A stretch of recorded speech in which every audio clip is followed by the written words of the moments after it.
다은이 우유 사건. 나는 믿음으로 사는 삶을 정말 열심히 훈련했다. 그런데 어느 날 학교에 갔다 왔는데 다은이의 우유가 없었다. 이 사건으로 나는 몹시 실망했다. 왜냐하면 다은이 아빠와 엄마는 믿음의 사람이고 남편 역시 선교사로 살고 있는 믿음의 사람이다. 아들 유진이도 어린이 청소년 캠프를 통해 하나님의 음성 듣는 법을 이미 배웠고 잘 훈련이 되어 있었다. 두 가정 6명 중에 나를 뺀 모든 사람은 헌신된 믿음의 사람들이었다. 그런데 다은이 우유가 없다니 믿음으로 살 때 하나님께서 먹을 것을 공급해 주신다고 하지 않았던가. 그 말씀을 믿고 열심히 믿음으로 사는 삶을 훈련하고 있는데 정말 혼란스러웠다. 말씀하신 하나님께 의심이 생기기 시작했다. 사탄이 내 생각 속에 가라지를 뿌렸다. 내가 먹을 게 없다면 이해할 수 있다. 그런데 2살 된 아기가 무슨 죄가 있단 말인가. 다은이 우유가 없다는 게 도저히 납득이 되지 않았다. 이 사건은 믿음으로 살면 모든 것을 공급한다는 성경 말씀을 믿었던 내가 큰 실망과 낙심을 가져다 주었다. 당장 아기가 먹을 우유도 책임져 주시지 않은 하나님이 어떻게 내게 50억 원을 주실 수 있단 말인가. 마음이 무너졌다. 남편과 다은 아빠가 가족 모두에게 거실로 모이라고 했다. 모두 거실에 모였다. 다은이 아빠가 말했다. 이때가 하나님께 예배할 때입니다. 우리 하나님을 찬양할 때입니다. 듣고 있던 남편도 말했다. 맞습니다. 우리의 믿음을 보일 때입니다. 하나님을 경배합시다. 내가 기가 막혀서 말했다. 아니 이때가 어찌 예배하고 찬양하고 경배할 때입니까? 당장 다은이가 굶게 생겼는데 이때는 부모 도리가 다할 때입니다. 어디 가서 우유를 빌려 오든지 훔쳐 오든지 무조건 구해야 할 때입니다. 서로 한참 옥신각신하고 있는 것을 보고 당시 초등학교 저학년이던 아들 유진 형제, 당시 우리는 훈련 중에서 호칭을 형제님, 자매님으로 불렀다가 할 말이 있다고 했다. 모두 시선이 집중되고 유진이가 말했다.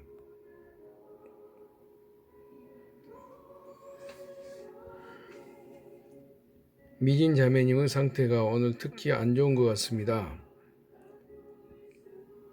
미진님을 빼고 우리가 먼저 하나님을 찬양하고 예배합시다. 이들은 나를 빼고 예배하기 시작했다. 하나님 감사합니다. 이 모든 상황을 알고 계셔서 감사합니다. 우리의 모든 필요를 당신이 아십니다. 우리의 모든 필요를 채우시는 하나님을 찬양합니다. 까마귀를 통해 엘리야를 먹이신 하나님은 지금 살아계신 우리의 하나님이십니다. 다은이의 생명 주신 주님을 찬양합니다. 어떠한 상황에도 주님은 찬양과 예배와 경배받기에 합당하십니다. 나는 이런 고백을 하면서 찬양하고 예배하는 그들이 비정상적으로 보였다. 그래, 그렇게 예배를 백날 드려봐라. 하늘에서 우유가 뚝 떨어지나 보자. 나는 하나님께 화가 나서 그 자리에 있을 수가 없어 밖으로 뛰쳐나갔다. 그날 제주도 밤하늘은 어찌나 아름다운지 하늘 위에 꼭 하나님이 계신 것 같았다. 내가 정말 화가 난 이유는 홍 목사님의 말씀을 철석같이 믿고 믿음으로 사는 삶을 정말 열심히 훈련하고 있는 게 억울해서였다. 그래서 하늘을 향해 외치기 시작했다. 아니, 절규했다는 표현이 더 맞았다. 하나님, 정말 오늘 내게 살아계신 분이신가요? 성경에서만 기적으로 역사하셨고 지금 이 시대에 역사하지 않습니까? 이스라엘 민족들에게 날마다 기적을 베푸신 그 하나님은 그들의 하나님이시지 지금의 나와 무슨 상관이 있습니까? 당신이 엘리야에게 까마귀를 동원해서 떡과 고기를 주신 것을 믿습니다. 그러나 그 사건이 지금 나와 무슨 상관이 있단 말입니까? 그때는 정말 하나님이 내 필요를 공급하신다는 말씀도 홍 목사님 강도 믿어지지 않았다. 사탄이 또 내 안에 의심의 그 가라지를 뿌려버렸다. 그러자 하나님에 대한 원망과 쓴 뿌리가 올라왔다. 나는 믿음의 사대로 하나님을 거역한다는 것은 생각하기도 싫었다. 이스라엘 백성들이 하나님을 거역했던 게 기억났다. 홍해를 가르신 하나님, 40년간 만나를 먹이신 하나님, 백성들이 고기가 먹고 싶다고 할 때 메추라기를 먹이신 하나님, 40년 동안 입은 옷이 해지지 않게 하신 하나님, 불기둥과 구름기둥으로 인도하신 하나님, 이 놀라운 하나님을 이 백성들이 불평하며 어떻게 거역할 수 있단 말인가. 그런데 그날은 내 안에서 심하게 불평이 올라왔다. 아니 하나님, 하루도 일주일도 1년도 아니고 10년, 20년, 30년도 아니고 40년을 만나만 먹일 수 있단 말입니까? 나는 지금 간장에 마른 밥을 한 달간 먹고 나니 간장 냄새만 맡아도 구역질이 나서 힘들어요. 하나님, 당신이 40년간 하루에 3번씩 만나만 드셔보세요. 이스라엘 백성들이 고기가 먹고 싶다고 할 수도 있지. 그렇다고 그들이 진을 친 동서남북으로 하루길 걸어가는 거리까지 메추라기를 이규빗 약 1m 높이로 쌓이도록 보낼 수 있단 말입니까? 최고로 만난 한우도 일주일만 먹으면 더 못 먹는데 어떻게 메추라기만 잔뜩 먹이셨단 말입니까? 하나님께는 꽁도 있고 참새도 있고 비둘기도 있고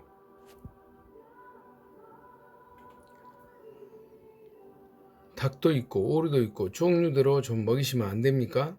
또 생각을 해보세요. 입은 옷이 40년간 해지지 않았다고 했는데 애굽에서 급히 나올 때 입은 옷을 40년간 입은 것을 어떻게 생각하세요? 매일 같은 옷만 입고 있는 것을 어떻게 생각하시나요? 하나님 말씀 좀 해보세요. 너무하신 것 아닌가요?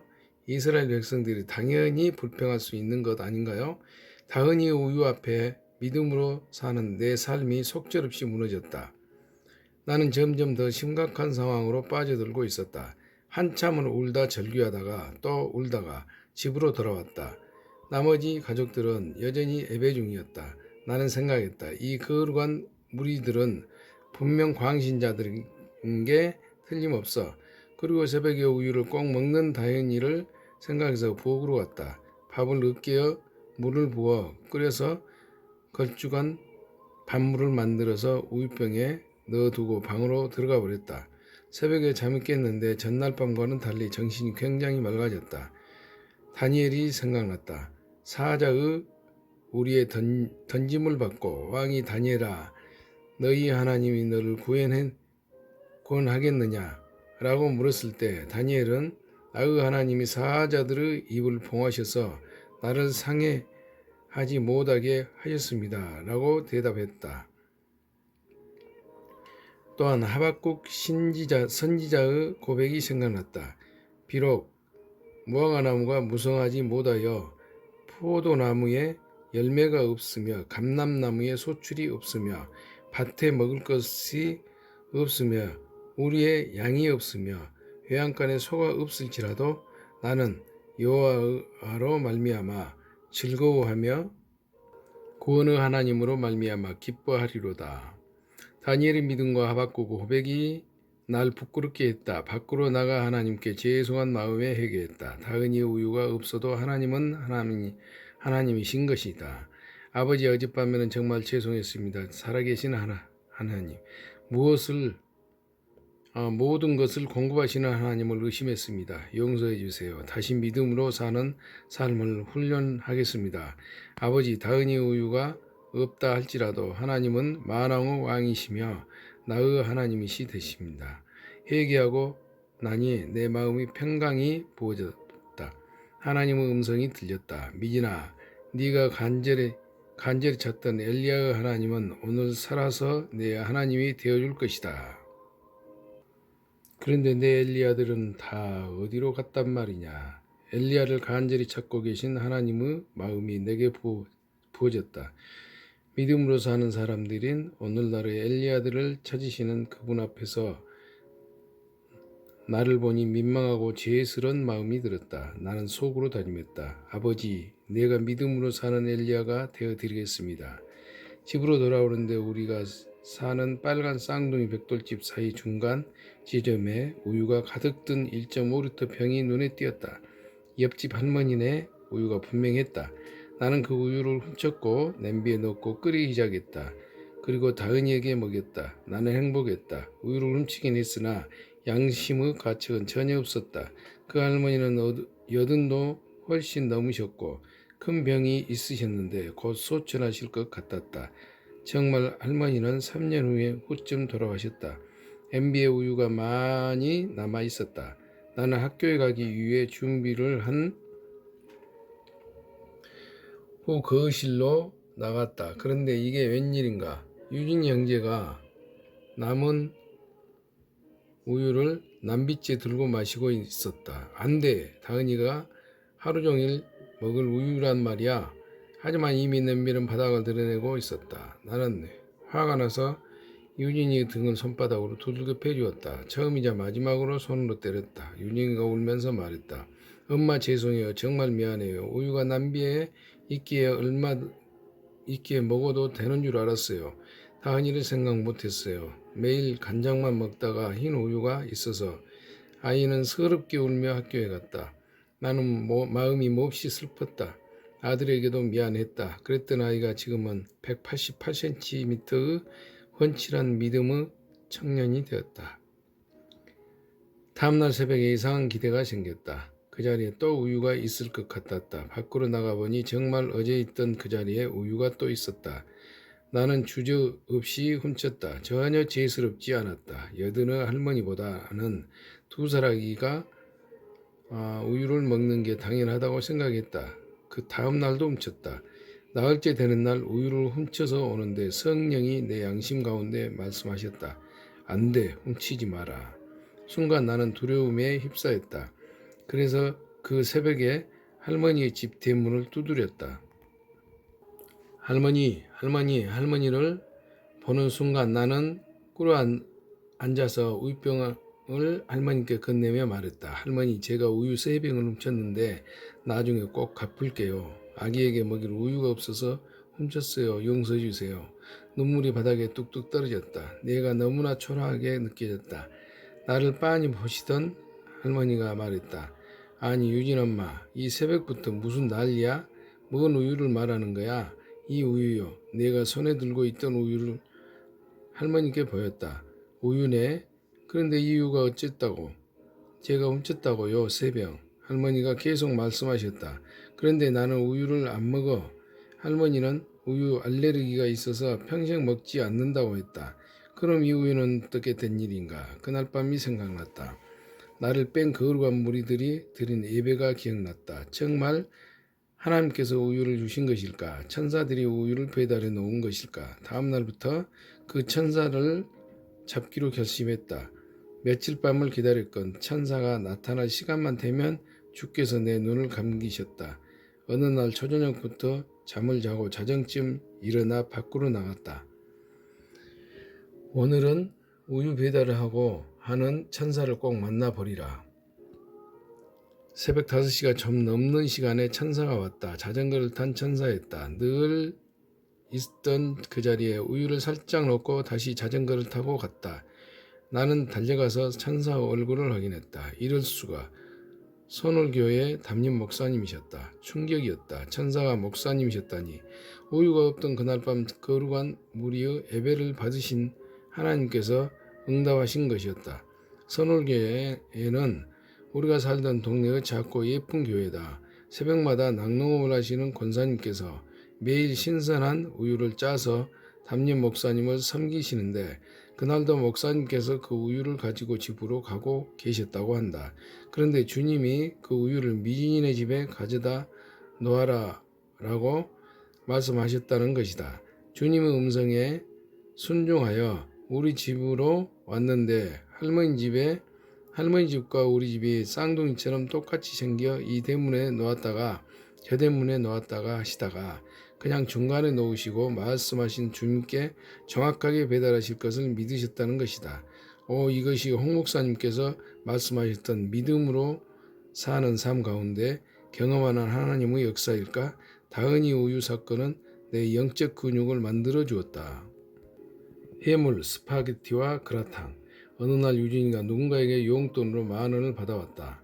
두 식구가 모여서 유진이 손에 든 10,000원을 구경하고 있는데 아이가 그 돈을 가슴에 끌어안고 꺽꺽거리 소리를 내며 울면서 말했다. 엄마, 이 10,000원으로 다은이 우유를 사 줄 거예요. 그날 냄비에 남은 우유를 다 먹어버린 유진이는 다은이에게 빚진 마음이 있었다.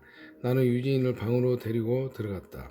유진아, 다은이 우유는 지금 하나님께서 잘 공급하고 계시잖아. 이 돈은 네가 먹고 싶은 것을 사 먹을 수 있도록 하나님께서 주신 거야. 먹고 싶은 것 없나? 엄마, 다은이 우유는요. 신경 쓰지 말라니까. 하나님이 무척 신경 쓰고 계시잖아. 엄마, 그래도 다은이, 유진아, 엄마 말 들어. 너 먹고 싶은 것 없냐? 사실은 해물 스파게티가 먹고 싶어요. 그래, 엄마가 따라가 줄게. 우리는 스파게티를 파는 집에 갔다. 메뉴를 보니 해물 스파게티는 8,500원이었다. 유진아, 1,500원이 남네. 이것으로 다은이 우유를 한 병 사가자. 그런데 메뉴판을 천천히 살펴보니 내가 가장 좋아하는 그라탕도 값이 같았다. 유진아, 엄마는 그라탕이 먹고 싶다. 엄마, 이 돈은 제 거예요. 저는 해물 스파게티를 먹을 거예요. 나는 마음이 상했다. 부모를 공경하지 않는 아들을 교육하기로 결심했다. 유진아, 넌 믿음의 5대다. 에베소서 말씀에 주께서 뭐라고 하셨니? 네 부모를 공경하라. 이것은 약속이 있는 첫 계명이니 이로써 네가 범사에 잘될 것이라 라고 말씀하셨잖아. 아들도 내게 치지 않고 말했다. 엄마, 저는 그라탕이 싫어요. 해물 스파게티를 먹을 거예요. 부모를 공경하라는 하나님의 말씀 앞에서도 유진이는 마음을 바꾸지 않았다. 말씀 앞에서 순종하지 않은 아들을 나는 심각하게 생각했다. 유진아, 너 혼자 해물 스파게티 다 먹어라. 엄마는 먼저 집에 간다. 너 나중에 엄마가 죽고 나서 엄마 그때 그라탕 못 사드린 거 죄송해요 하면서 평생 후회할 거다. 내 말에 아이가 울음을 터뜨렸다. 내가 자리에서 일어나려는데 아이가 고개를 숙이고 기도하는 게 보였다. 잠시 후 아들이 말했다. 엄마, 왜? 유진이 얼굴이 밝아져 있었다. 제가 지금 기도하는데 하나님께서 네 부모를 공경하라. 이것은 약속이 있는 첫 계명이니 네가 범사에 잘 된다라고 하셨어요. 엄마, 그라탕 드세요. 그래, 아까 엄마가 그 말씀 해 주었잖아. 아니요, 지금 하나님께서 제게 말씀하셨어요. 어머니, 그라탕 드세요. 윤희에게 미안한 마음이 들었지만 나는 아들을 교육했어야 했다. 주문을 받은 종업원을 불러서 말했다. 여기 그라탕 한 접시만 주세요. 양을 좀 많이 주세요. 두 사람인데 한 접시로 되겠어요? 예, 미안해요. 지금 돈이 없어서요. 예, 20분쯤 지났다. 종업원이 아주 큰 접시에 뭔가를 가득 담아왔다. 3, 4인분쯤 되어 보였다. 그런데 해물 스파게티였다. 분명 옆 테이블의 것이 잘못 배달한 된 게 틀림없었다. 나는 종업원을 다시 불렀다. 우리는 해물 스파게티가 아니고 그라탕을 시켰는데요. 조금 전에 돈이 없다고 해물 스파게티를 시키면서 양을 많이 달라고 했잖아요. 종업원이 말했다. 나도 물러설 수 없었다. 아니, 제가 그라탕을 시켰어요? 주문서를 확인해 봅시다. 아주머니가 해물 스파게티를 시키면서 돈이 없어 둘이서 같이 먹는다고 양을 많이 달라고 해서 주방장이가 특별히 주문해서 많이 가져왔다니까요.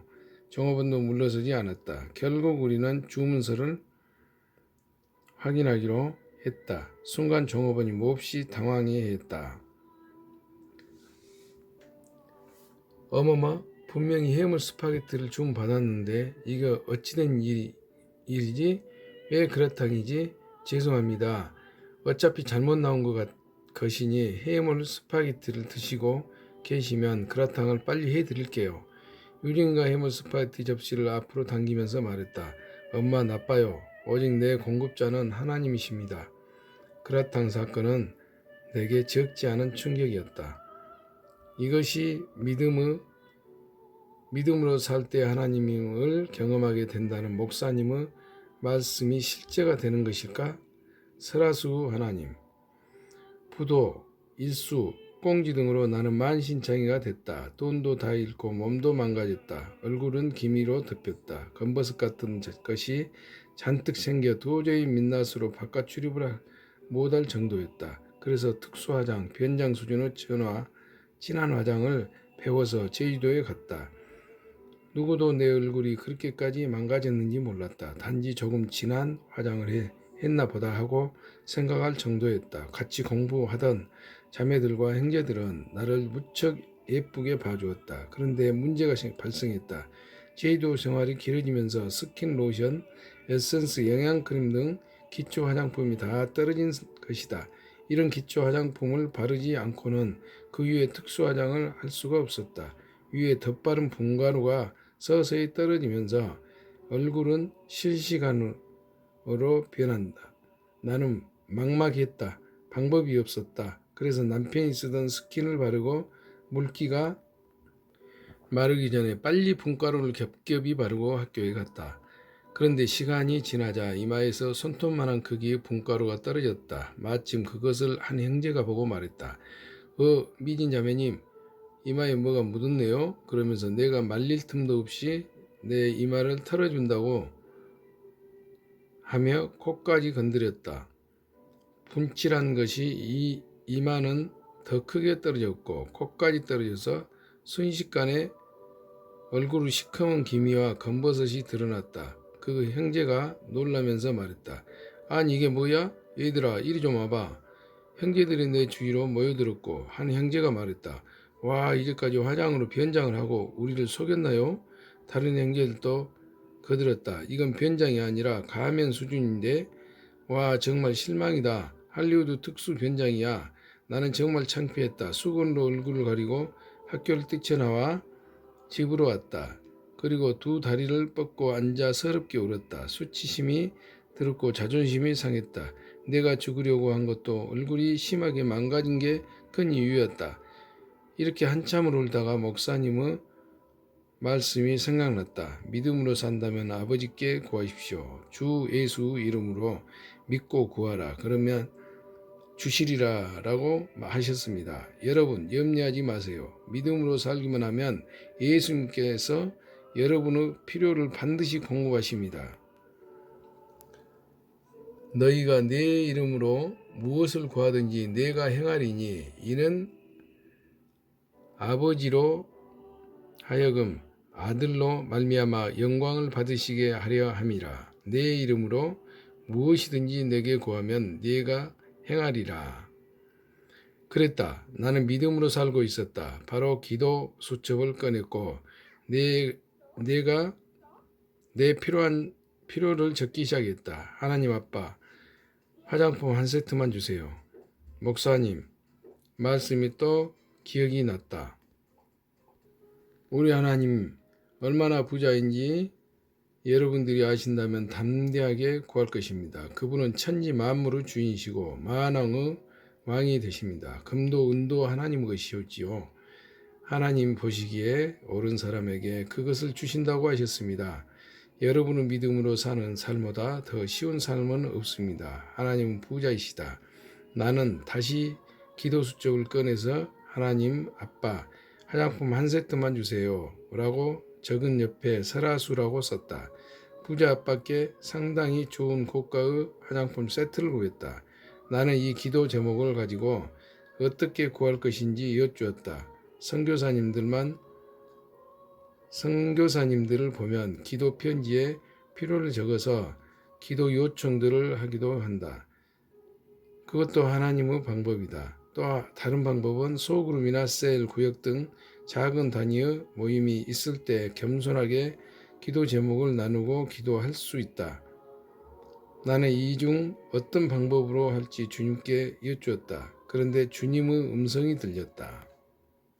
미진아, 이 기도 제목을 누구와도 나누지 말라. 기도 요청 편지도 쓰지 말며 소리내어 통성으로 기도도 하지 말라. 너는 오직 내 앞에서만 이것을 구하라. 내 마음이 심란해졌다. 아니 기도 요청도 안 하고 기도 편지도 안 쓰면 도대체 누가 알아서 내게 설화수를 준단 말인가? 상식적으로 이해할 수 없는 하나님의 음성이었다. 들은 음성을 검증하고 또 검증했다. 하나님의 음성이 분명했다. 이 기도 제목을 오직 하나님께만 구하고 하나님과 나만의 비밀로 간직하기로 했다. 남편이나 아들, 어느 누구에게도 말하지 않았다. 또 이 기도 제목을 통성으로도 기도할 수 없었다. 하나님께서 말하지 말라고 하셨기 때문이다. 이것은 하나님이 증인이시다. 이 글을 읽고 있는 사람 중에 내가 그때 설화수를 구한다는 기도 제목을 들은 사람이 있으면 말하라. 절대 그런 일은 없었다. 나와 같은 학교에 선교사로 나가기 위해 하나님 음성 듣기 훈련을 하던 현미 언니가 있었다. 그 언니는 부산 사람이었다. 언니는 내가 하나님의 음성도 제대로 못 듣고 선교자로 가면 되나? 안 되지 하면서 오직 하나님의 음성을 듣고 사는 삶을 점검하고 있었다. 언니는 기도하다가 누구에게 10만 원을 주어라 라고 그분의 음성을 들으면 그에게 가서 하나님께서 당신에게 10만 원을 주라고 하셨습니다. 당신이 이 돈을 하나님께 구하고 있었습니까? 라고 물었다. 그리고 그가 맞다고 하면 주고 아니라고 하면 주지 않았다. 또한 금액이 안 맞아도 주지 않았다. 혜미 언니는 하나님 음성 듣기 수첩을 늘 가지고 다니면서 음성이 맞는 것은 0표, 틀린 것은 X를 체크하면서 음성 듣는 삶을 훈련하고 있었다. 또 누구에게 영양크림을, 볼펜을, 책을 주라는 등의 음성을 들으면 즉각 순종하여 실천하는 삶을 통해 음성을 분별하고 있었다. 어느 날 언니가 내게 오더니 물었다. 미진아, 너 혹시 하나님께 화장품 한 세트를 구했니? 순간 내 가슴이 두근거렸다. 언니가 말했다. 하나님께서 내게 화장품 한 세트를 주라고 하셨고 화장품의 종류까지 말씀해 주셨어. 나는 깜짝 놀랐다. 아니, 하나님께서 화장품 종류까지 말씀하셨단 말인가? 나는 하나님의 음성을 듣는 현미 언니가 존경스러웠다. 언니가 내게 화장품 한 세트를 주었다. 내가 최고로 좋은 것으로 사왔다. 나는 조심스럽게 받아서 포장을 열었다. 헉, 더 페이스샵 중저가 브랜드 세트네. 나는 몹시 실망했다. 언니가 내게 물었다. 미진아, 네가 구한 화장품 종류가 맞니? 내가 구한 설화수가 아니었다. 그러나 화장품이 꼭 필요했다. 언니, 종류는 중요하지 않아요. 화장품 한 세트를 구한 거 맞아요. 아니 미진아, 하나님께서 화장품 종류를 말씀하셨다니까? 이게 진짜 맞아? 화장품 종류가 맞지 않으면 언니가 주지 않을 것 같았다. 자기가 듣는 음성이 틀렸다고 나는 화장품이 급해서 할 수 없이 거짓말을 했다. 맞아요. 내가 주님께 구한 화장품 세트예요. 그러자 언니가 아주 실망스러운 표정을 지었다. 더 스페이스샵, 이것을 내가 구했구나. 나는 더 말을 못하고 가만히 있었다. 그런데 미진아, 하나님께서 네게 화장품 세트를 주라고 하셨는데 선교사가 무슨 돈이 있겠니? 내가 최선을 다해 사왔는데 주께서 다시 말씀하시길 미진이가 구한 것은 이게 아니다. 설화수를 주어라 라고 하셨어. 그리고는 설화수 10병을 내 앞에 꺼내 놓았다. 설화수라는 말에 충격으로 정신이 멍해졌다. 설화수. 그런데 헉, 샘플 견본품으로 10병이었다. 나는 할 말을 잃었다. 종류까지 세밀하게 말씀하신 하나님께도 예민하게 음성을 듣고 순종하는 언니에게도 충격을 받았다. 아니, 하나님과 나만 아는 기도 제목을 이 언니가 어떻게 안단 말인가. 주님 음성대로 단 한 번도 입 밖에 내지 않았고 통성 기도도 한 번 하지 않았다. 미진이에게 설화수를 주라 라고 말씀하신 하나님의 으로 인해 나는 가슴이 벅차올랐다. 심장이 터질 것처럼 빠르게 뛰었다. 나는 언니 손에 있는 비닐봉지에 담긴 샘플을 빼앗아 들고 학교 뒷동산으로 달리기 시작했다. 동산 위에 큰 바위가 하나 있었다. 나는 그 바위 밑에서 대성통곡을 하며 내 온몸과 혼을 영으로 하나님을 경험하며 받아들였다. 나는 믿음의 사대로 하나님 앞에 늘 믿음의 고백을 했다고 생각했다. 그러나 그때까지 한 번도 심장에서 나오는 신앙 고백을 한 적이 없었다는 걸 깨달았다. 하나님, 당신은 살아계십니다. 정말 제 신음소리까지도 들으십니다. 저는 이미 2번이나 죽은 사람입니다. 주께서 저를 살리셨습니다. 지금 이 시간부터 제 생명을 주님께 드립니다. 사는 날까지 오직 복음을 전하다가 죽겠습니다. 저를 어여삐 여기신다면 제가 복음을 전하다가 죽게 해주십시오. 제 생명을 받으십시오. 이후 모든 삶은 오직 주를 위해 죽고 주를 위해 살겠습니다. 주님, 저를 순교자의 자리에 세워주십시오. 그렇게 나는 하나님 앞에 생명을 헌신하는 시간을 가졌다. 나는 그날 새로 태어났다. 요브 고백이 내 고백이 되었다. 아버지를 제가 눈으로 보았고 손으로 만진 바 되었습니다.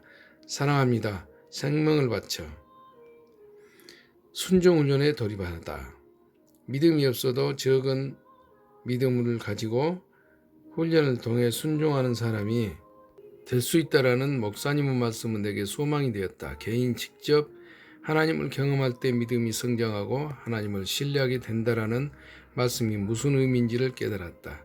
지식적으로 성경에서 배운 이론이 아니라 심장으로 신뢰하는 믿음, 지금 내게 살아계신 하나님을 경험했다. 이런 경험을 통해 믿음이 자라나고 있었다. 나는 하나님을 신뢰하는 사람으로 변해갔다. 믿음으로 살기로 굳게 결정하며 인천으로 올라올 때 하나님께 질문했다. 아버지, 50억 빚은 어떻게 해야 합니까? 이제 제가 무엇을 하며 살아야 하나요? 주님께서 이에 대한 약속의 말씀을 명확하고 분명하게 말씀해 주셨다. 내가 너보다 앞서가서 험한 곳을 평탄하게 하며 논문을 쳐서 부수며 쇠빗장을 꺾고 네게 흑암 중의 보화와 은밀한 곳에 숨은 재물을 주어 네 이름을 부르는 자가 나 여호와 이스라엘의 하나님인 줄을 네가 알게 하리라. 또 주께서 말씀하셨다. 미진아, 내가 너보다 앞서가겠다. 험한 곳을 다 평탄케 할 것이며 너를 막는 논문들은 내가 다 쳐서 부수겠다. 쇠빗장을 다 꺾어 버리겠다. 너는 염려하지 말고 두려워하지 말라. 흑암 중의 보호와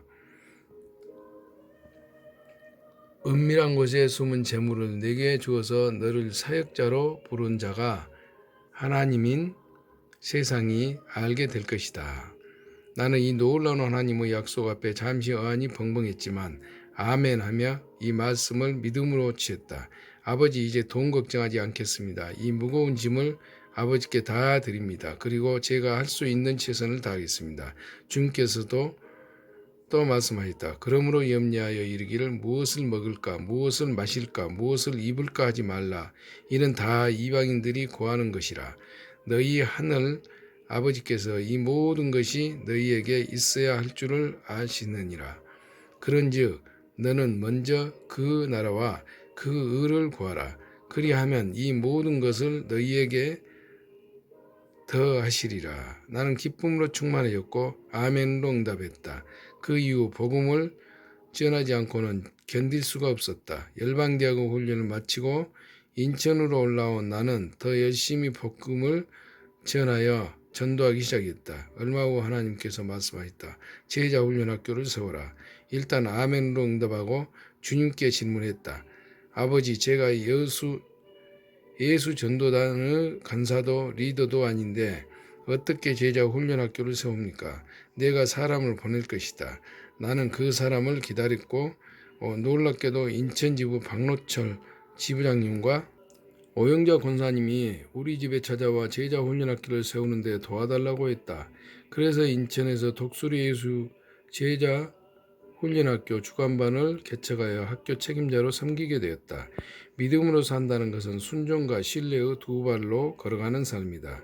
즉 내가 할 일은 최선을 다해 순종하고 내가 할 수 없는 일은 하나님이 하실 거라고 신뢰하는 것이다. 이 두 가지 중 하나가 빠지면 우리가 원하는 열매를 맺을 수 없다. 순종이 없는 신뢰를 하는 자는 광신자이다. 신뢰가 없는 순종을 하는 자는 맹목적 크리스찬이다. 감리교 창시자인 요한 웨슬리는 광신자에 대해 바람직한 목적은 있으나 합당한 수단을 사용하지 않는 사람이라고 정의했다. 예를 들어 두 명의 농부가 있다고 하자. A라는 농부는 믿음이 좋아 보이는 농부였다. B라는 농부는 예수를 모르는 농부다. 이 둘이 다 농사를 짓는데 A는 무에서 유를 창조하신 전능자 하나님을 찬양하며 밭을 일구지도 씨도 뿌리지도 않았다. 그리고 B에게 우리 하나님을 씨를 뿌리지 않아도 열매를 맺게 하시는 전능자이시다라고 말했다. 비농부는 겨울 내내 얼어붙은 땅을 농기구로 일구어 흙을 부드럽게 했고 때가 되어 고랑을 파고 창고에 잘 보관해 두었던 종자 씨를 심었다. 이 농부는 다음 날도 아침 일찍 나가 혹시 땅에 헤쳐져 씨앗이 밖으로 나오지 않았는지 밭을 살핀다. 추수하는 가을이 되었을 때에 하나님은 누구 밭에 풍성한 수확을 주실까? 당연히 B농부 밭이다. A농부 밭에는 아무것도 추수할 것이 없고 잡초만 무성할 뿐이다. 이런 A농부를 광신자라고 한다. 농부 바람직한 목적은 풍성한 수확이다. 그렇다면 당연히 농기구로 땅을 일구고 씨를 뿌리는 것은 합당한 수단이다. 우리는 A농부와 같은 사람을 아주 믿음이 좋다고 착각한다. 그렇지 않다. A농부는 광신자이다. 풍성하게 수확하려면 부지런해야 한다. 합당한 수단을 사용해야 한다. 주님은 부지런히 움직인 손의 수고로 우리의 먹을 양식을 구하라고 하셨다. 그 말씀에 순종하여 열심히 일할 때 주께서 풍성한 수확을 주시겠다는 것이다.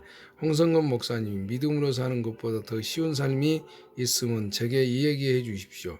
제가 그 삶을 살겠습니다. 라고 하셨을 때 나는 믿음으로 사는 것보다 더 아름다운 삶이 어디 있을까라고 생각했다. 그러나 하나님을 경험하고 믿음으로 살기 시작한 후로는 하나님의 신실한 약속들이 내 삶 가운데에 드러나기 시작했고 믿음으로 사는 것보다 더 쉬운 삶이 없다는 것을 깨달았다.